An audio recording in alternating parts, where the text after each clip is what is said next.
Next topic हमारे पास है classification of goodwill. अब हम इसमें क्लासिफिकेशन ऑफ गुडविल के बारे में बात करेंगे कि किस तरीके से गुडविल को क्लासिफाई किया जाता है। अब इसमें सबसे पहले हम परचेज गुडविल और सेल्फ जनरेटेड गुडविल में हम इसको क्लासिफाई करते हैं। जैसा कि इसके नाम से पता लग रहा है कि परचेज गुडविल का मतलब क्या है कि हमने गुडविल को क्या किया है, परचेज किया है। यानी जब हमने किसी के बिजनेस को परचेज किया तो साथ के साथ हमें उसकी गुडविल का बेनिफिट मिला।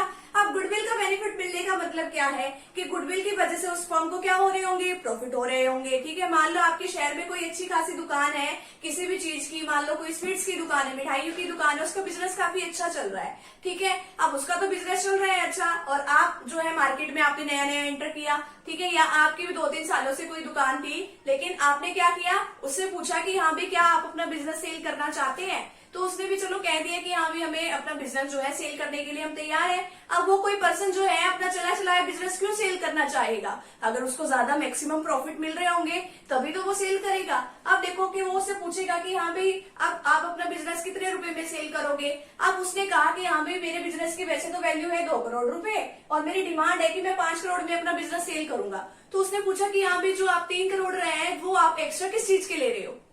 ठीक है, तो कहा उसने कि हाँ भाई मेरी गुडविल भी तो है, मेरी मार्केट में गुडविल भी तो बनी हुई है कि जिससे लोग अट्रैक्ट होते हैं, मेरी शॉप पे आते हैं, मैं अच्छी क्वालिटी की सर्विसेज प्रोवाइड करता हूँ, तो काफी सारे कस्टमर मेरी दुकान से जुड़े हुए हैं। अब आपको तो नहीं वो कस्टमर मेंटेन करने कि आपको तो नहीं वो बनाने हैं वो कस्टमर, आपको तो अपनी सर्विसेज ही प्रोवाइड करने हैं। कस्टमर तो बने बनाए हैं, अब कस्टमर बने बनाए हैं, आपको तो सिर्फ काम चलाना है। तो 3 करोड़ जो है वो मेरी गुडविल के नाम के है। ठीक है, तो वो परचेज कंसिडरेशन में वो आपसे इस तरीके से 5 करोड़ रुपए जो है ले लेगा। अब ये जो एक्स्ट्रा है यानी जो 3 करोड़ है वो सरप्लस हुआ ना। ठीक है, जितने की उसकी चीज नहीं थी लेकिन उसने फिर भी एक्स्ट्रा लिया आपसे, वो किस चीज के हैं, जो सरप्लस है उसको हम क्या कहेंगे, गुडविल कहेंगे। अब ये आपने परचेज करी है तो इसको बुक्स में भी दिखाएंगे। बुक्स में कहाँ पे दिखाएंगे, बैलेंस शीट में दिखाएंगे, असेट साइड में। और एक और बात होती है कि ये मॉनेटरी नेचर के, मॉनेटरी का मतलब क्या है, पैसों के टर्म्स में हम इसको कैलकुलेट करते हैं क्योंकि इसके लिए हमने पेमेंट भी तो करी है। अब इसका फॉर्मूला क्या है नेट असेट्स का, कि आपकी बिजनेस में असेट्स भी होती है, लायबिलिटीज भी होती है। तो आपके बिजनेस में असेट्स कितने की है आपके, वो आप कैसे निकाल सकते हो, असेट्स माइनस लायबिलिटी। तो वो जो मान लो वैल्यू आई है नेट असेट्स की वो 2 करोड़ की आई, डिमांड उसने 5 की करी।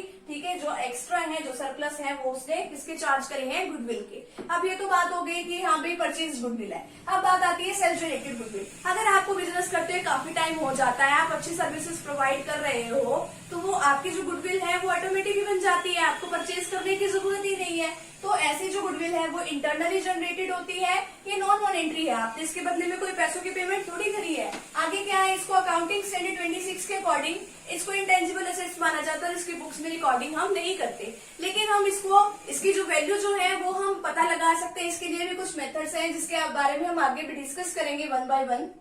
वैसे मेथड्स कौन कौन से हैं, एवरेज प्रॉफिट मेथड है, सुपर प्रॉफिट मेथड है, कैपिटलाइजेशन मेथड है। ठीक है, तो यहाँ पे तो जो हमारा छोटा सा टॉपिक है क्लासिफिकेशन ऑफ गुडविल का यहीं पे कंप्लीट है। तो यहाँ तक फटाफट से आप स्क्रीनशॉट ले लीजिए।